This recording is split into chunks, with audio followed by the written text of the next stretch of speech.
Bonjour à tous. Aujourd'hui, nous allons parler de l'outil correcteur, qui est un outil relativement ancien dans Photoshop, à ne pas confondre avec le correcteur localisé.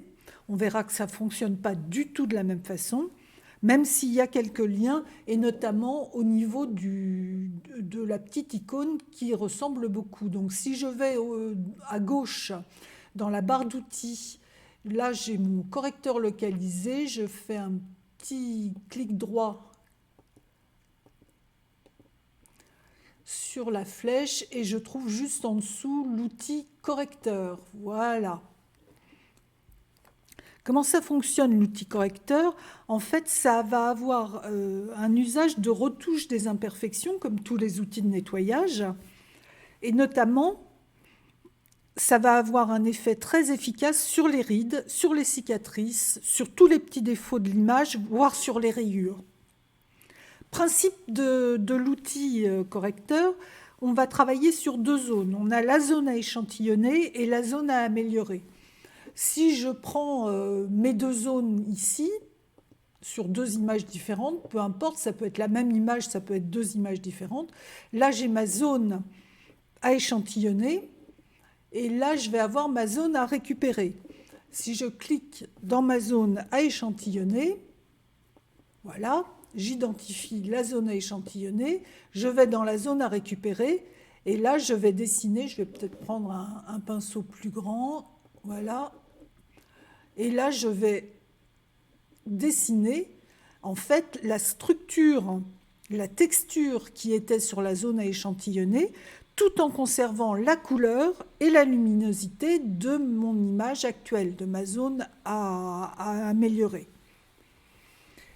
Voilà pour le principe général. Maintenant, si on regarde d'un peu plus près au niveau des options, donc on vient de le voir, il y a déjà l'option de taille de l'image, la dureté.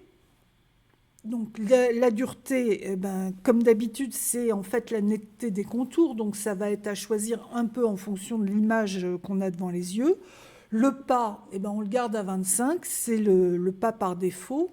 Le mode, alors le mode, vous avez le choix, c'est le mode de fusion, vous avez le choix entre plusieurs modes. Moi, je vous invite à conserver le mode normal, voire de temps en temps à utiliser le mode remplacé, mais qui lui va fonctionner un peu comme l'outil tampon. Au niveau de la source, vous sélectionnez échantillon, non pas motif, jamais motif, échantillon. Et vous allez aligner ou non selon la situation. Si vous cochez aligner, ça veut dire que vous n'aurez pas à recommencer systématiquement au point d'origine. Vous reprendrez là où on est dans l'image. Mais ça, c'est au choix, vous l'utilisez comme vous voulez. Et au niveau de l'échantillon, évidemment, comme on va travailler en non destructif, on va choisir le calque actif, mais plutôt actif et inférieur, puisque, évidemment, on va mettre un calque vierge sur notre image. Donc voilà pour les principes généraux. Maintenant, concrètement, sur une image à retravailler, comment est-ce que ça se met en œuvre?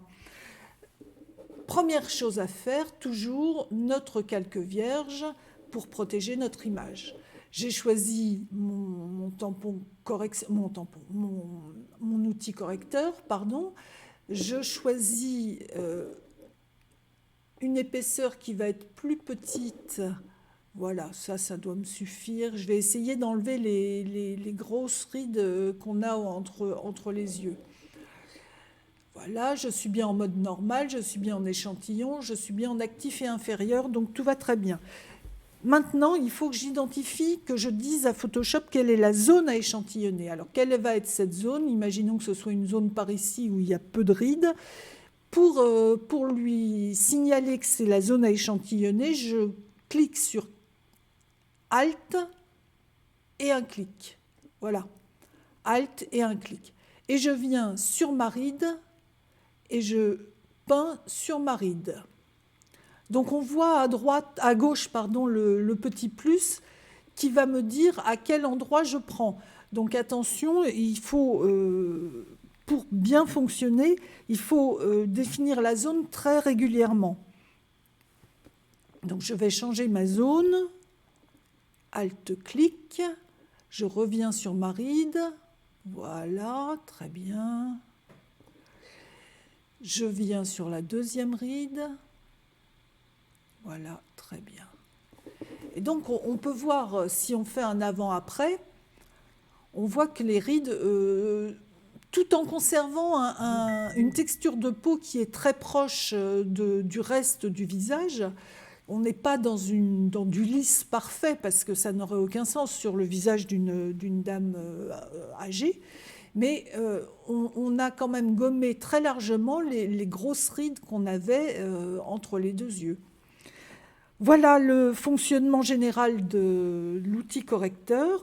Il n'y a pas grand-chose d'autre à en dire, si ce n'est que, comme toujours, je vous invite à pratiquer, pratiquer, pratiquer. Je vous souhaite une bonne journée et à bientôt.